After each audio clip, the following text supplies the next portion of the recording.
Assalamu alaikum, all of you.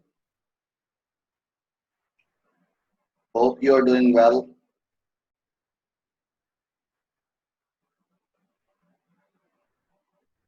Wait 1 to 2 minutes, then we'll continue.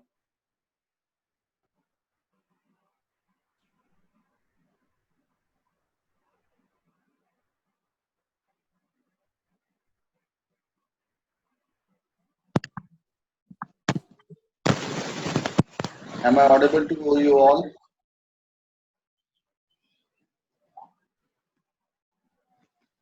आवाज आ रही है मेरी? सही आवाज आ रही है आप सबको? Are you getting me? Okay, everyone. Very good. So let's start our class without delay. And if you want to ask something, then you can unmute yourself. ठीक है, अदरवाइज फिर अपने आप को क्या रखोगे? म्यूट रखोगे। सही है, अगर कुछ पूछना हो, कुछ कहना हो तो get the permission first and then you can unmute. वालेकुम अस्सलाम नूरुलैन। नूरुलैन, आपके ईमेल का मसला हल हुआ? आप नूरुलैन है या नूरुलैन खान है? या नूरुलैन खान और नूरुलैन कौन है? सर मैं नूरलैन खान नहीं हूँ, मैं नूरलैन बसी हूँ। अच्छा, नूरुलैन खान हमारे पास आई नहीं रही है, ऐसे ही है? Yes sir. Okay okay okay, ठीक है, क्योंकि उनका ईमेल का मसला है और मैं लेक्चर्स वगैरह आप लोगों से शेयर कर रहा हूँ तो फिर प्रॉब्लम हो रही है उनकी ईमेल की वजह से। चलें खैर। सो यू रिमेम्बर कल हमने क्या पढ़ा था, जरा बताएंगे मुझे? What have we studied yesterday?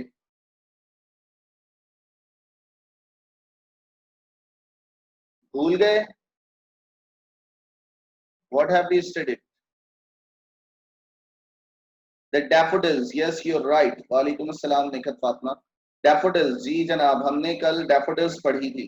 अच्छा, पढ़ ली थी daffodils? No, yes yes, definitely पढ़ी नहीं थी, बल्कि we have discuss such important things related to the poem, है ना? क्या थी वो चीजें, जरा मुझे रिकॉल करेंगे? What were the things? What were the things we have studied?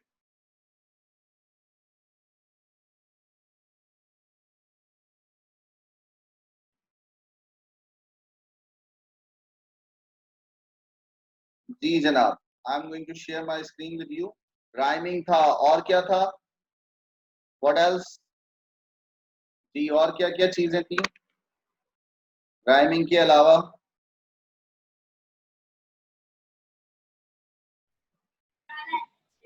Ji, what else? Rhyming था,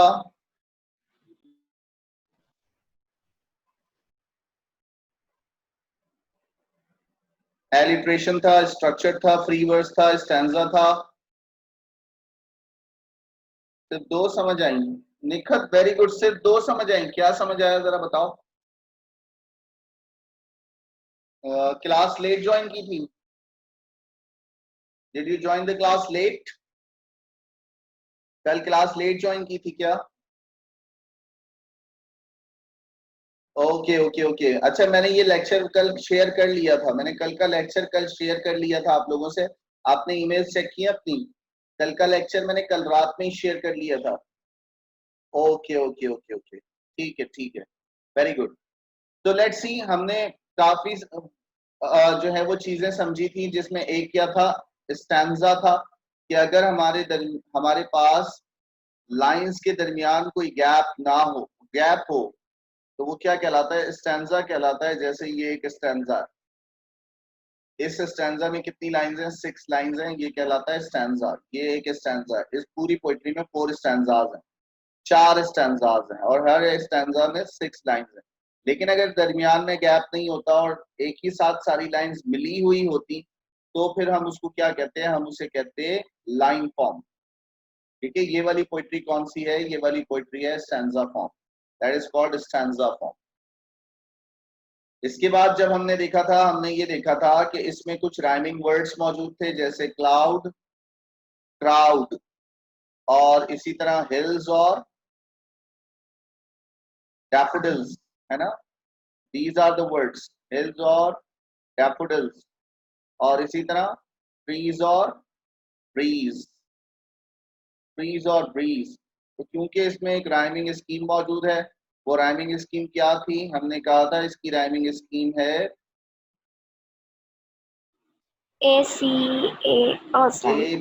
JBABCC, और यही तमाम स्टैंजाज में फॉलो हो रही है। इस वजह से हमने कहा था कि ये एक स्ट्रक्चर्ड पोइट्री है, क्योंकि इसमें एक राइमिंग स्कीम मौजूद है। फिर हमने विलियम वर्ड्सवर्थ के हवाले से भी बात की थी कि विलियम वर्ड्सवर्थ जो है वो एक पोइट ऑफ नेचर है, उसने नेचर के बारे में लिखा है। He used to be called romantic poem, romantic poet भी कहलाता है। ठीक है, तो हमने ये तमाम चीजें भी उसमें डिस्कस की थी। जो चीजें रह गई थी वो जरा बताएं, क्या क्या चीजें रह गई? What was the things left behind? क्या क्या चीजें रह गई थी?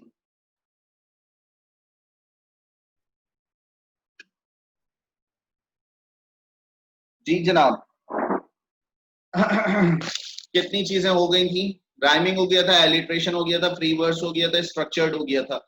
एलिट्रेशन में हमने क्या बताया था? Repetition of the same sound in the single line is called simile, personification और मेटाफर। ये रह गया था। ओके, चलें अब सिमिली और पर्सोनिक मेटाफर पर पहले बात करते हैं। सिमिली और मेटाफर क्या होते हैं? ठीक है, मैं इसके लिए आपको एक छोटी सी वीडियो वगैरह भी दिखाऊंगा, लेकिन पहले आप इसको समझ लें कि सिमिली और मेटाफर में फर्क क्या है। ठीक है, सो लेट्स सी, मैं एक ये वाली लाइन अंडरलाइन कर रहा हूं, देखिएगा जरा। ठीक है, look at this, I wandered lonely as a cloud. ठीक है, इसमें देखिएगा आप, इसमें दो चीजों का कंपैरिजन हो रहा है। क्या हो रहा है? दो चीजों का कंपैरिजन हो रहा है। वो दो चीजें कौन सी हैं जनाब? वो दो चीजें हैं, एक आई का कंपैरिजन हो रहा है किसके साथ? अ क्लाउड के साथ। I wandered lonely as a cloud. ठीक है, इन दोनों का कंपैरिजन हो रहा है, wandered lonely as a cloud. और किसके जरिए से हो रहा है? स्ट्रक्चर्ड क्या यूज हो रहा है? तो देखिए, स्ट्रक्चर यूज हो रहा है एज। जब हम कंपैरिजन करें दो चीजों का, और या तो एज लगाएं या लाइक लगाएं, दो चीजों को कंपेयर करें। अब इसका मतलब क्या है इस लाइन का? सुने, I wandered lonely as a cloud, मैं बादल की तरह इधर उधर मारा मारा फिरता रहा। आपने देखा है ना, बादल क्या करता है? हवाओं के दोष पर एक जगह से दूसरी जगह जा रहा होता है। तो इन द सेम सेंस, जब हम बात करते हैं दो चीजों को कंपैरिजन करने की, तो यहाँ पोइट ने अपने आप को बादल से कंपेयर किया है, और वो कह रहा है कि मैं बादल की तरह इधर उधर फिरता रहा, बेवजह इधर उधर फिरता रहा। वंडर्ड, इधर उधर फिरना। I wandered lonely as a cloud. तो जब कभी भी हम कोई कंपैरिजन करते हैं किसके साथ? एज या लाइक के साथ, उसे हम कहते हैं सिमिली। क्या कहलाती है? ये कहलाता है सिमिली। सिमिली, ये क्या कहलाता है? सिमिली। अब इसकी एक और एग्जांपल देखिएगा। एक और एग्जांपल इसकी क्या हो सकती है? देखिएगा, he pout like a lion in the battle. He fought like a lion in the battle. वो मैदान जंग में शेर की तरह लड़ा। He fought like a lion in the battle. अब इसमें क्या चीजों को कंपेयर किया जा रहा है? तो देखें, इसमें कंपैरिजन किया जा रहा है किसका? इसमें कंपैरिजन किया जा रहा है ही का। किसके साथ कंपैरिजन किया जा रहा है? लायन के साथ। उसको ही को लॉयन कॉल किया जा रहा है ना, अ लायन। और किस स्ट्रक्चर के साथ? लाइक। इस तरह के सेंटेंसेस में जिसमें दो चीजें आपस में कंपेयर हों और लाइक या एज का स्ट्रक्चर इस्तेमाल, इनको कहा जाता है simile. He fought like a lion in the battle. That is called simile. क्या कहलाती है ये? सिमिली।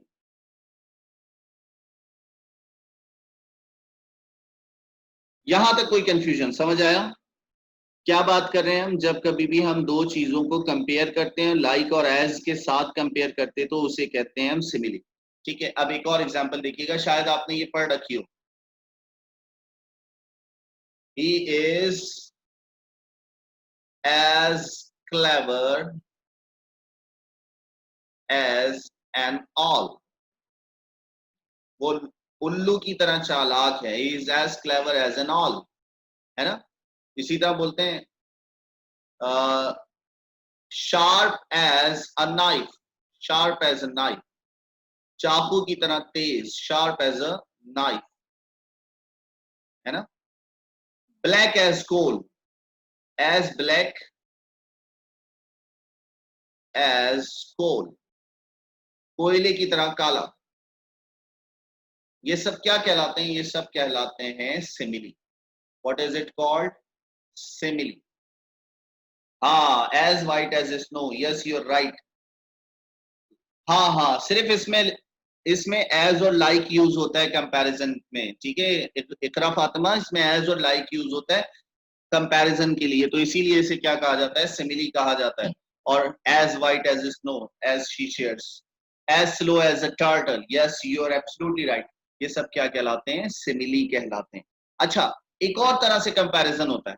कंपैरिजन एक और तरह से होता है, देखिएगा ऊपर वाला सेंटेंस ही देखिएगा और जरा समझने की कोशिश करें। ठीक है, एक और कंपैरिजन लिख रहा हूं यहाँ, then you will have a great understanding कि इस तरह भी कंपैरिजन हो सकता है, लेकिन ये सिमिली नहीं होगा। ये क्या होगा उस पर बात करते हैं अभी। लुक एट दिस, ये देखिएगा। He was the lion of the battle, he was the lion of the battle. ठीक है, इस एग्जाम्पल को देखें। एक और एग्जाम्पल है,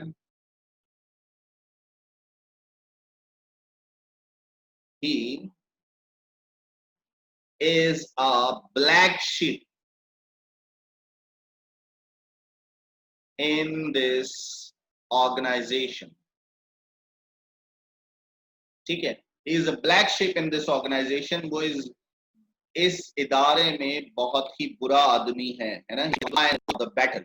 अच्छा, अब अगर मैं इसका और इसका कंपैरिजन करूं तो देखो, आप ये देखोगे कि ये भी कंपैरिजन है। Again it is also a comparison, ये भी कंपैरिजन है। इसमें किसका कंपैरिजन है? ही और lion, he was the lion of the battle, है ना। called, that is called metaphor। In examples को कहते हैं मेटाफोर। ये कहलाते हैं मेटाफोर कहलाते हैं, इनको हम मेटाफोर कहते हैं। समझ आ रही है? ये दोनों एग्जांपल्स किसकी हैं? मेटाफोर की एग्जांपल्स हैं। यानी इसमें भी कंपैरिजन होता है। डिफरेंस क्या होता है? डिफरेंस ये होता है जनाब कि इसमें हम एज और लाइक इस्तेमाल नहीं करते। तो जब भी हम whenever we compare two things together, जब हम दो चीजों को आपस में कंपेयर करते हैं, दो चीजों को कंपेयर करते हैं और उसके बाद हम क्या करते हैं? उसमें स्ट्रक्चर का इस्तेमाल करते हैं। वो स्ट्रक्चर क्या होता है? वो स्ट्रक्चर हो सकता है, वो स्ट्रक्चर क्या हो सकता है? वो स्ट्रक्चर हो सकता है कि लाइक और एज। अगर लाइक और एज आएगा तो हम उसे क्या कहेंगे? हम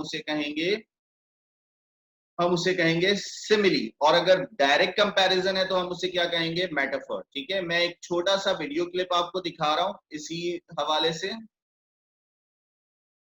ठीक है, इसको देखें और इंजॉय करें और you will get a clear understanding easily. ठीक है, कि सिमिली और मेटाफर की ये लें जनाब। ठीक है, मैं आपको एक वीडियो शेयर कर रहा हूं, लिसन टू दिस वीडियो और ट्राई टू अंडरस्टैंड सिमिली और मेटाफर। इसमें सिमिली भी है और मेटाफर भी है। आप लोग मुझे बताओगे कि क्या सिमिली और क्या मेटाफर है। ठीक है, मैं आपसे स्क्रीन शेयर कर रहा हूं। Clear? Now look at this. Yes, as slow as turtle. Look at this, मैं ये स्क्रीन शेयर कर रहा हूं आपसे। ठीक है, लुक एट दिस। चलें जनाब, सुनिएगा।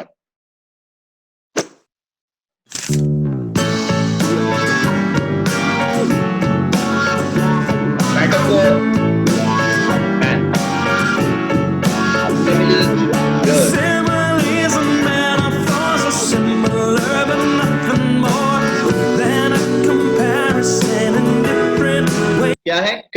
कंपैरिजन है in different ways, then a comparison in different ways. दोनों क्या है, सिमिली और मेटाफर क्या है, कंपैरिजन है लेकिन अलग तरीके से।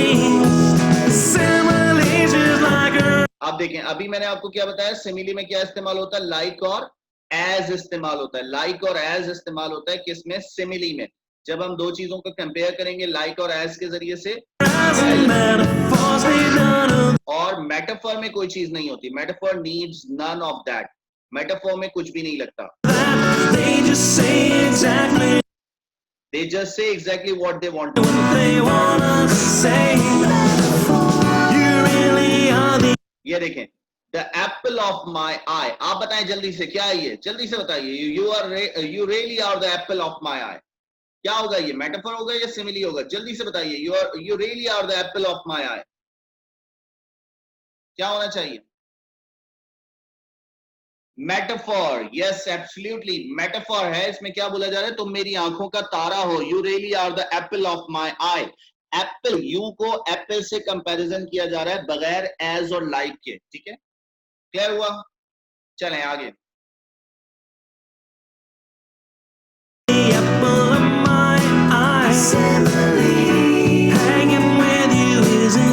Easy as a pie, hanging with you is as easy as a pie, है ना।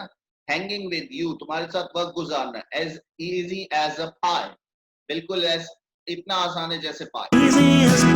तो ये क्या है जनाब, what is this, as easy as a pie, simile, ठीक है। You got a smile that lights up the room. You have got a smile that lights up the room, lights up the room, है ना। Smile को बोला जा रहा है light, रोशनी बोला जा रहा है, स्माइल को रोशनी बोला जा रहा है, that is what, metaphor. Let's say together like the stars and the moon, like the stars and the moon,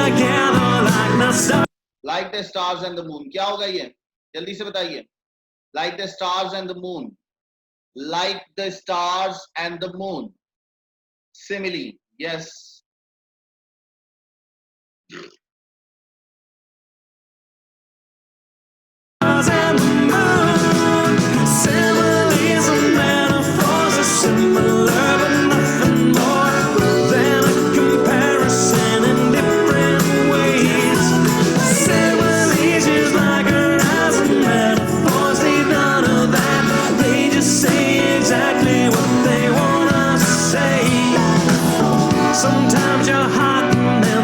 Sometimes you are hot and sometimes you are cold, है ना। Sometimes you are hot and sometimes you are cold। क्या होगा, metaphor होगा, simile होगा। Sometimes you're cold, then again you can be good as gold. Then again you can be as good as gold, as good as gold.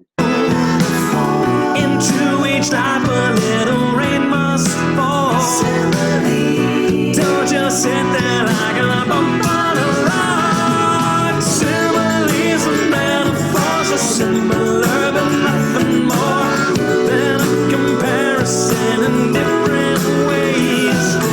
Similes just like a rise and metaphors, they none of that. They just say exactly what they wanna say. Oh yeah. Stop you snake। क्या होगा, जल्दी से बताओ। Stop you snake। What is this? Yes Nikhil, क्या होगा, Stop you snake, metaphor। You को snake call कर रहे हैं, metaphor। Yes, absolutely right। I think you have understood it well। समझ आ गई सबको। Should I stop it here or should I play it completely? What do you think? काफी है, चलें वापस बुक की तरफ। Okay fine. हो प्ले करूं, पक्का, चलें।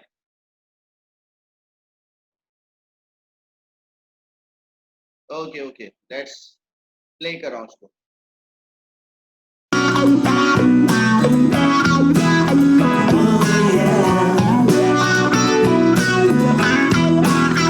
And when you understand and say it's perfectly clear, don't you know that'll be music to my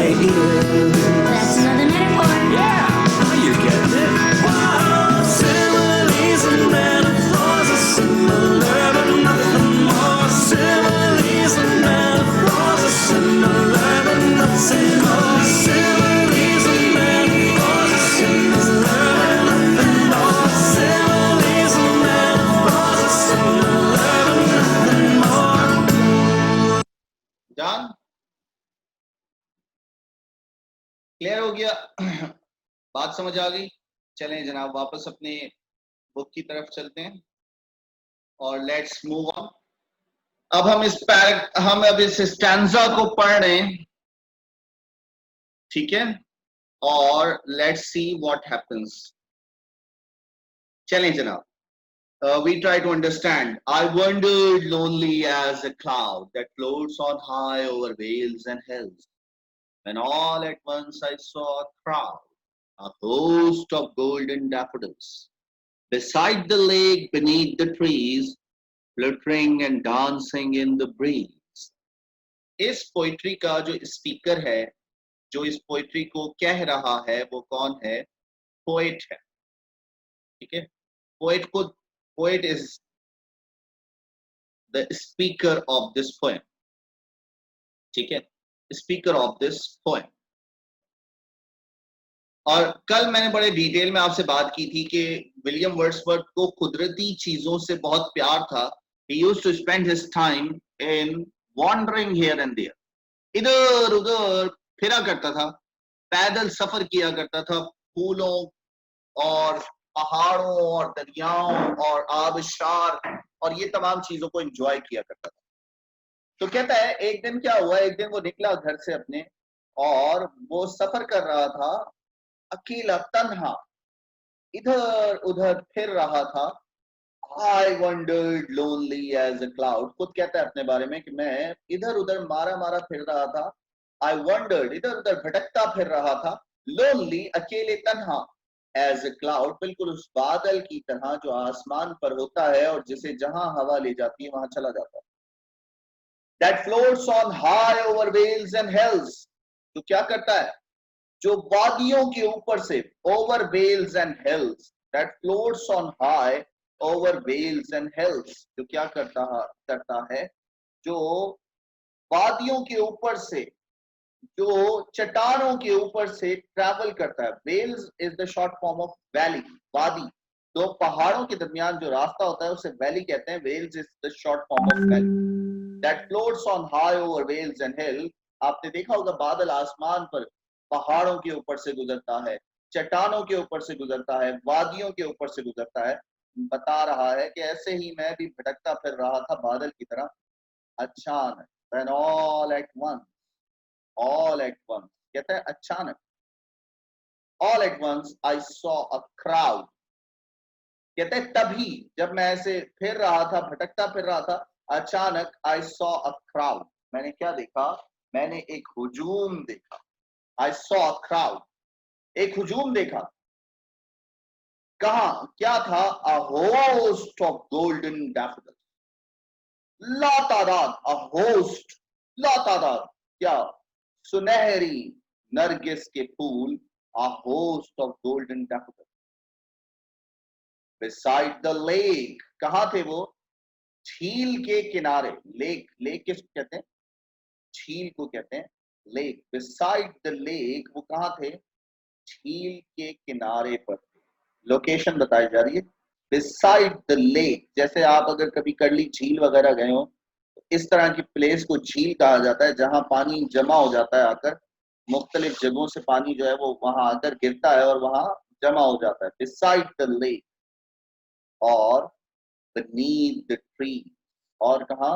दरख्तों के नीचे। beside the lake, झील के किनारे, beneath the trees, beneath कहते हैं नीचे, दरख्तों के नीचे वो क्या कर रहे थे? glittering and dancing in the breeze, वो क्या कर रहे थे?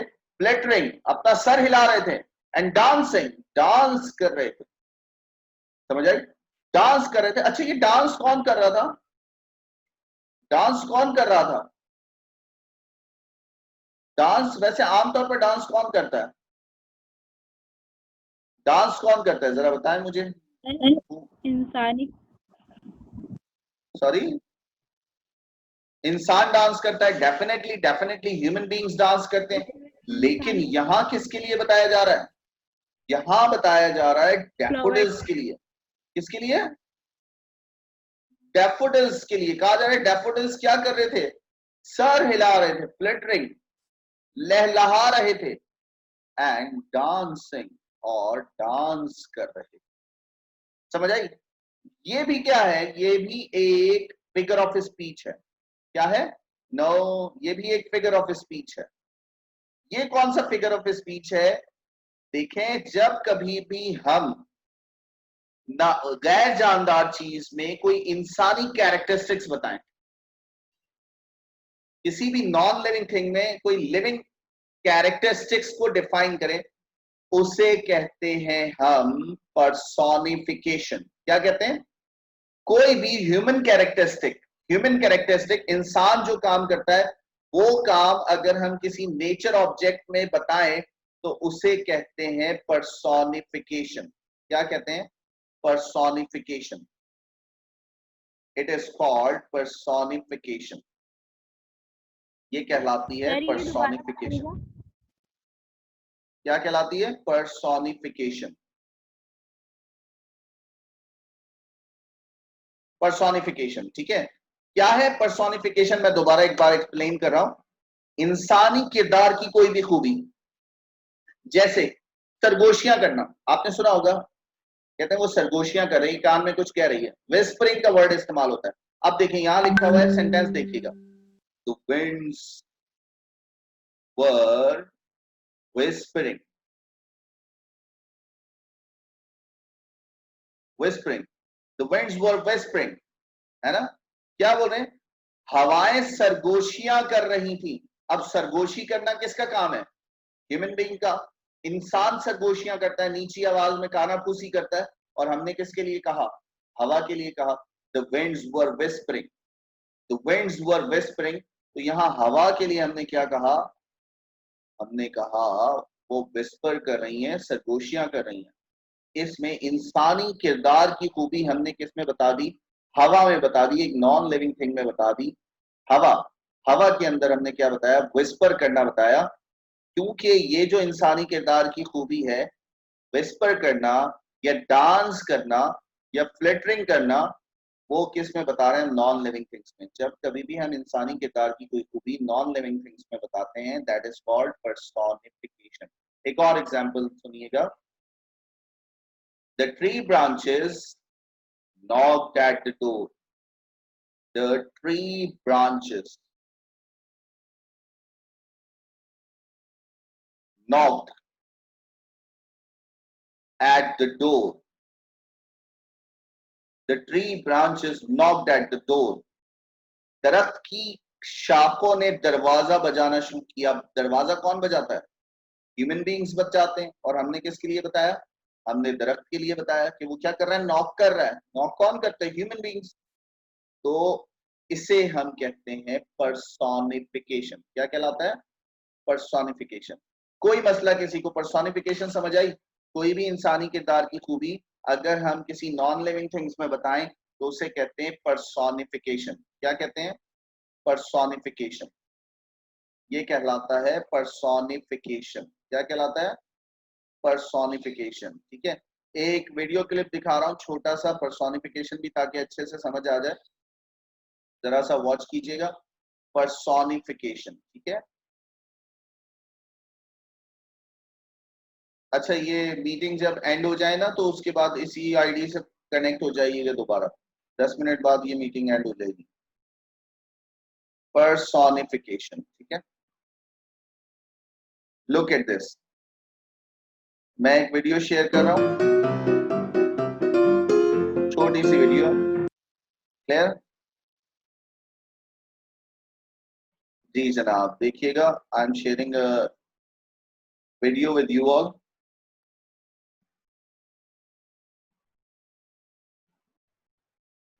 Wait for a while. Okay, see this personification. ठीक है, आप देखिएगा, सुनिए इसको।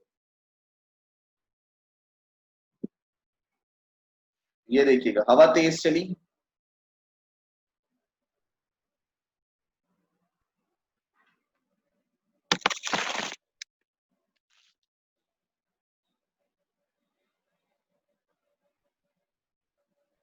Look at this tree. When the tree branches hit the window, someone can describe this scene like this. The tree branches knocked on the window. हवा तेज चल रही है.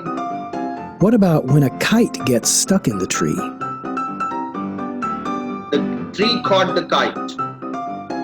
What about when the wind blows its branches? The tree waved to us. In each example, the tree acts like a person. Acts like a person. This is personification. क्या कहलाता है ये? Personification gives human qualities to non-human things. How would you use personification to describe a falling leaf? क्या होगा? जल्दी से बताओ, आप बताओ, है ना? तो ये एक छोटी सी वीडियो थी जिसमें I have made you understand कि पर्सोनिफिकेशन क्या होती है, कि जब हम कोई human quality non living things में डिस्क्राइब करें, दैट इज कॉल्ड पर्सोनिफिकेशन. समझ आई सबको? क्लियर है? Yes please tell me quickly.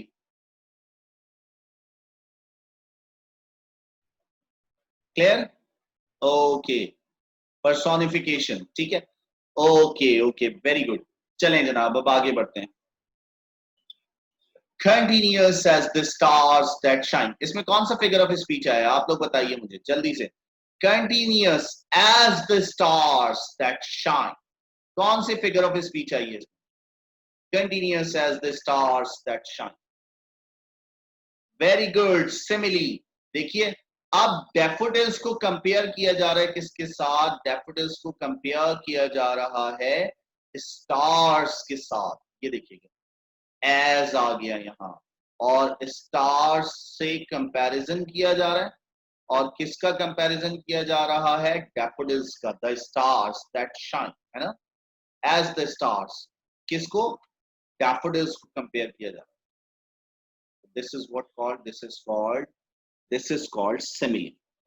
ठीक है, ये सिमिली आ गई आपके पास. अब बोल रहे हैं बिल्कुल वैसे ही इतने लातादाद थे जैसे आसमान पर सितारे होते ना, उतनी ज्यादा तादाद में क्या थे?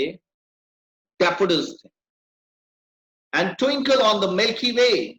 और क्या कर रहे थे? Twinkle twinkle. आपने पढ़ा ना, twinkle twinkle little star. Milky way जो कहकशां है आसमान में, उसमें चमक रहे थे जैसे सितारे कहकशाओं में चमकते हैं, ट्विंकल करते हैं. In the same sense daffodils इंतहाई खूबसूरत लग रहे थे उस जगह, और बेशुमार थे, लातादाद. They stretched in never ending line.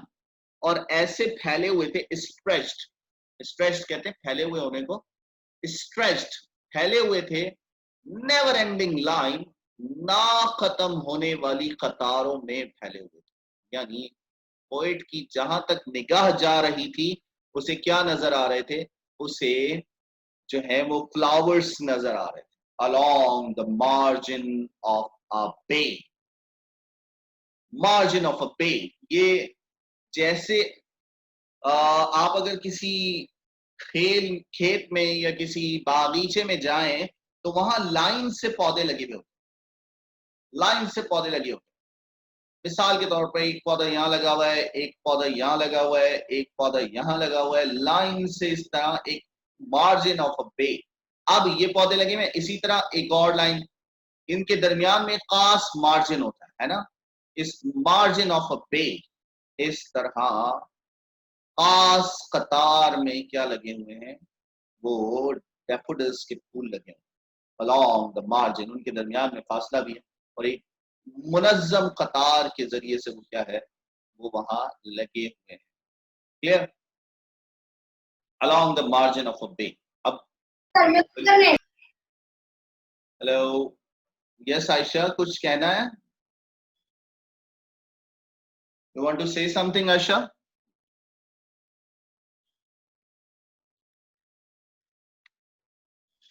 Are you hearing me?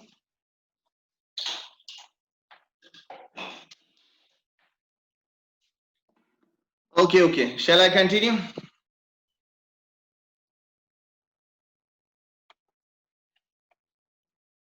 Okay. तो क्या बात कर रहे थे? अब पोएट कहता है मैंने कितने देखे? उनकी तादाद क्या थी, कहता है 10,000, 10,000, कहता है 10,000 saw I at a glance. Glance कहते हैं एक सरसरी निगाह डालना किसी पर, सरसरी सी निगाह डालना। एक होता है स्टेयर, घर तक पहुंचा कर आना, घूरना, ताड़ना, है ना, स्टेयर घर तक पहुंचा कर आते हैं आंखों में, है ना, वो नहीं। ग्लैंस एक सरसरी निगाह डालना।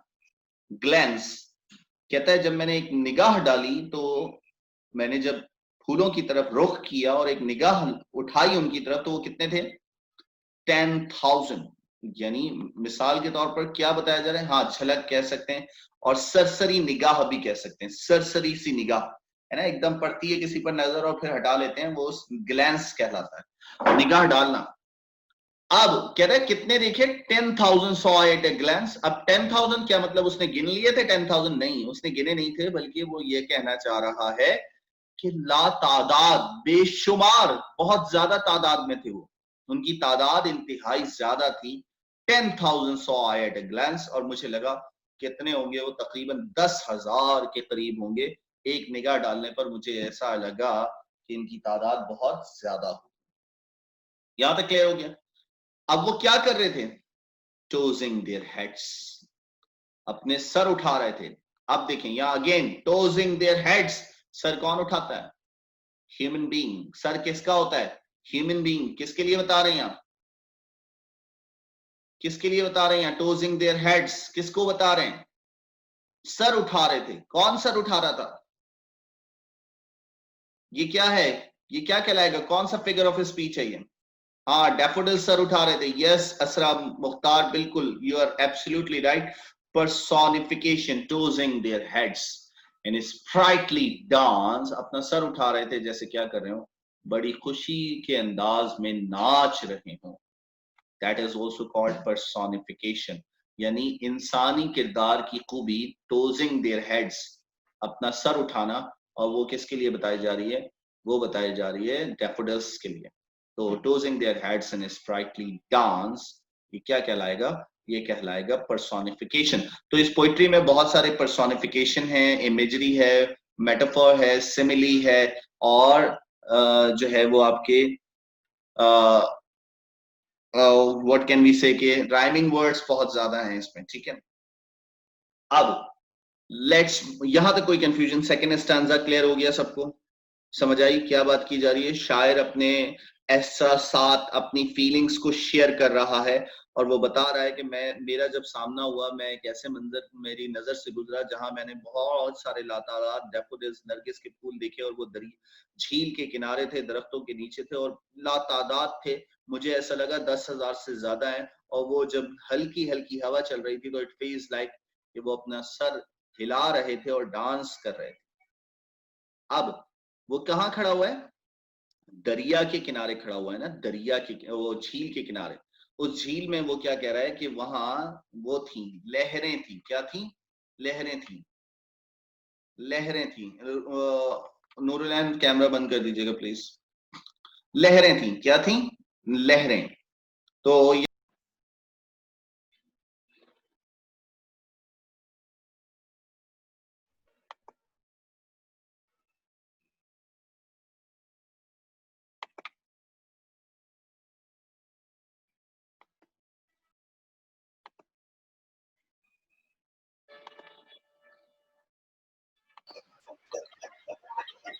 थोड़ा सा वेट करें, सब आ जाएं, या फिर क्लास स्टार्ट करते हैं दोबारा।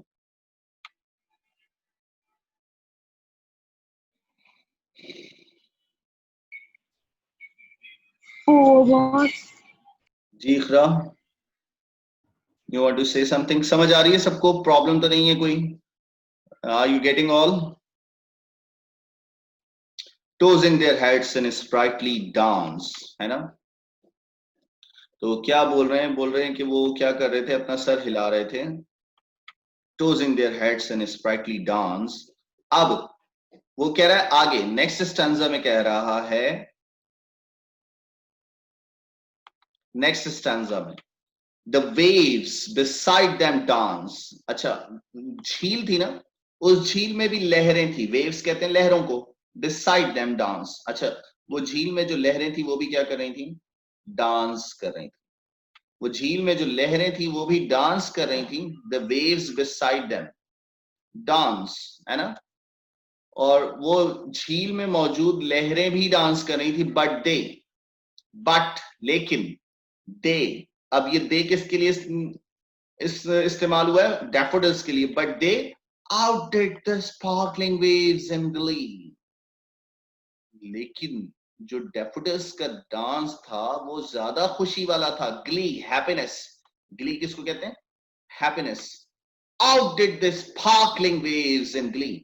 यानी वो जो लहरें खुशी से नाच रही थी उससे ज्यादा खुश कौन थे? डैफोडिल्स थे. और वो बहुत ज्यादा खुशी के साथ लहलहा रहे थे. कहता है वहां वेव्स भी डांस कर रही थी लेकिन ज्यादा खुश, ज्यादा अच्छा, ज्यादा जो खुश थी वो कौन थे? वो नरगिस के फूल थे, डैफोडिल्स थे जो बहुत ज्यादा खुश थे. अब अपनी फीलिंग को बयान कर रहा है. पोएट अपनी फीलिंग्स को एक्सप्रेस कर रहा है. कहता है a poet could not but be gay. कहता है a poet could not, a poet कहता है एक पोएट could not कुछ नहीं कर सकता था but be gay इस खूबसूरत मंजर को एंजॉय करता और हैप्पीनेस हासिल करता. गे मींस हैप्पीनेस. गे मींस हैप्पीनेस. ठीक है, HAPPINESS, हैप्पीनेस, गे. ठीक है. अच्छा, गे का एक और मीनिंग भी है क्योंकि ये एक होमोफोन है. तो having the same genders relationship is also called gay. लेकिन यहाँ किस सेंस में यूज हुआ है? इस सेंस में यूज हुआ है हैप्पीनेस के सेंस में कि वो शायद इस मंजर को देखकर इंतहाई ज्यादा खुश था. वो इस मंजर को देखकर इंजॉय कर रहा था. इन सच अ जॉकेंड कंपनी. कहता है इतनी खूबसूरत जो है वो कंपनी. क्या मतलब? इतना खूबसूरत साथ. किसका साथ? फूलों का साथ.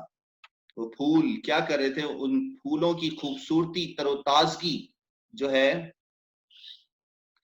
फूलों की तरोताजगी उसे बहुत ज्यादा इंस्पायर कर रही थी. वो बहुत खुश था उन फूलों के साथ. कहता है I gazed and gazed. कहता है मैं घूरता रहा, मैं देखता रहा. gazed, बहुत देर तक देखता रहा. gazed, उन्हें देखता रहा. but little thought, मेरे जहन में कोई ख्याल नहीं था. little thought what wealth the show to me had brought. कहते इस मंजर को देखकर जो मुझे दौलत और खुशी हासिल हुई है वो मैं बयान नहीं कर सकता. what wealth, यहाँ wealth किसके लिए इस्तेमाल हुआ है? खुशी के लिए इस्तेमाल हुआ है. कहता है what wealth the show to me had brought. मुझे इस मंजर को देखकर जो खुशी और जो जहनी सुकून और जो जहनी वाबस्तगी हासिल हुई, जो मुझे calm and quiet environment हासिल हुआ, I cannot forget it. कहता है मैं कभी भूल नहीं सकता. कहता है मैंने वहां झील में लहरों को भी देखा, वो भी बहुत खुश थी लेकिन नरगिस के फूल ज्यादा खुश थे और मुझे उनका साथ बहुत ज्यादा अच्छा लगा. कंपनी मतलब साथ होना. इन सच जॉक एंड कंपनी. बोलते हैं ना यार तुम अपने इसको कंपनी दो. मतलब क्या है? उसका साथ बैठो, उसके साथ बातचीत करो. Company, a company. तो इस सेंस में तो कंपनी, तो वो क्या कह रहा है? इन सच जॉक एंड कंपनी. उस वक्त वो किसके साथ गुजार रहा था? वो फूलों के साथ वक्त गुजार रहा था. कहता है गेज्ड एंड गेज्ड, मैं देखता रहा बट लिटिल थॉट. कहता है बस कोई ख्याल नहीं था मेरे जहन में सिवाय किसके? कहता है what wealth the show to me had brought. और उससे जो मुझे खुशी और जो सेंस हासिल हुआ मैं उसे कभी बुला नहीं सकता. और कहता है for oft when on my couch I lie. और oft means often, अक्सर. often कहते हैं अक्सर और बेशतर. oft is the short form of often, अक्सर. कहते हैं for oft, जब कभी भी मैं अपने तकिए पर लेटता हूं. couch I lie, couch तकिया है ना, पिलो जिसको बोलते हैं. when on my couch I lie. lie के भी दो मीनिंग है. lie, इन्हें होमोफोन्स कहते हैं, ऐसे मीनिंग जिनके दो वर्ड हो. LIE, lie. lie का मतलब होता है टेलिंग अ lie, झूठ बोलना.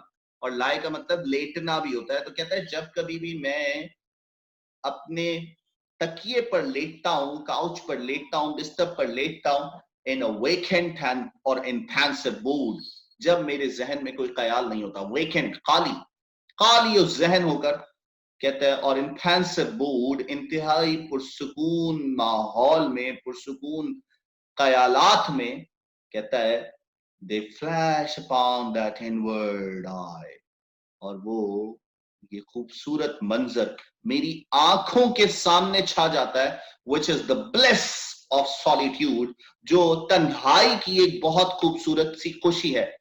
bliss कहते हैं खुशी को, solitude कहते हैं तन्हाई को. and then my heart with pleasure fills, और मेरा दिल खुशी से भर जाता है, and dances with the daffodils, और daffodils के साथ क्या करना शुरू कर देता है, डांस करना शुरू कर देता है.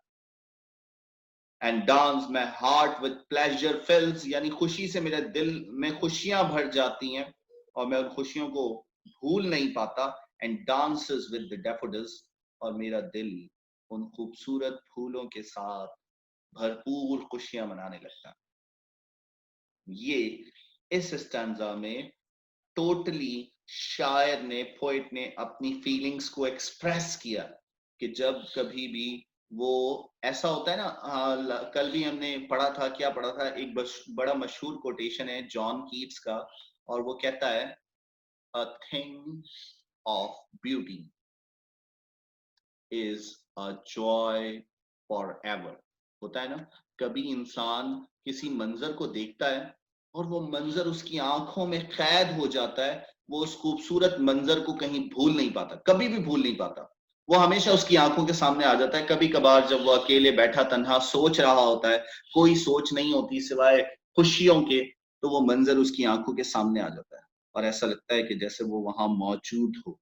तो इसमें भी जब विलियम वर्ड्सवर्थ ने इतना खूबसूरत मंजर देखा तो उसके दिल दिमाग में रच बस गया था, और अक्सर जब वो अपने बिस्तर पर लेटता था और बिल्कुल खाली ज़हन होकर पुरसुकून अंदाज में, तो वो मंजर उसकी आंखों के सामने, दे फ्लैश अपॉन दैट इनवर्ड आई, उसकी आंखों के सामने वो मंजर आ जाता था, which is the bliss of solitude, जो उसकी तन्हाई की बहुत बड़ी खुशी का बाइस था, एंड उसके दिल खुशी से भर जाता था, and dances with the daffodils, और वो भरपूर अंदाज में क्या करता था, इस खूबसूरत मंजर को इंजॉय करता था.